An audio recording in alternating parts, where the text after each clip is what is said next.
নম্বর করণীয়, এই রাত্রটা একটু কষ্ট করে জাগরণ করা, জাগ্রত থাকা, যেটা নবী করিম আলাইহিস সালাতু ওয়াস সালাম নিজেও জাগ্রত থেকেছিলেন।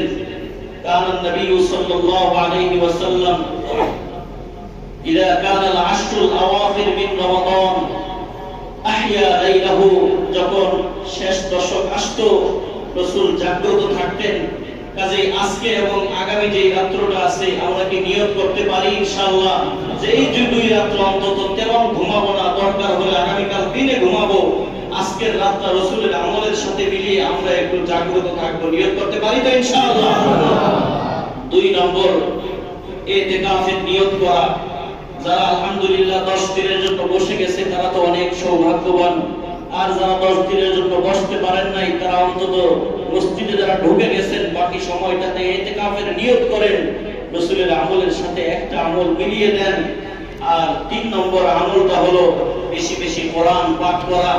হাদিসে আছে যে জিবরিল আমিন আমাদের নবীজি সাল্লাল্লাহু আলাইহি ওয়াসাল্লামের কাছে 11 মাস কোরআন নিয়ে আসতেন, বিভিন্ন সময় যেটা জরুরত হয়েছে সেটা নিয়ে আসছেন। আর রমজান মাসে এটাকে রিভিশন দিতেন। জিবরিল আমিন রাসূলকে শোনাতেন আর রাসূল জিবরিল আমিনকে শোনাতেন। এইভাবে দুইজন সারা মাস ব্যাপী একজন আরেকজনকে কোরআন শোনাতেন। এজন্য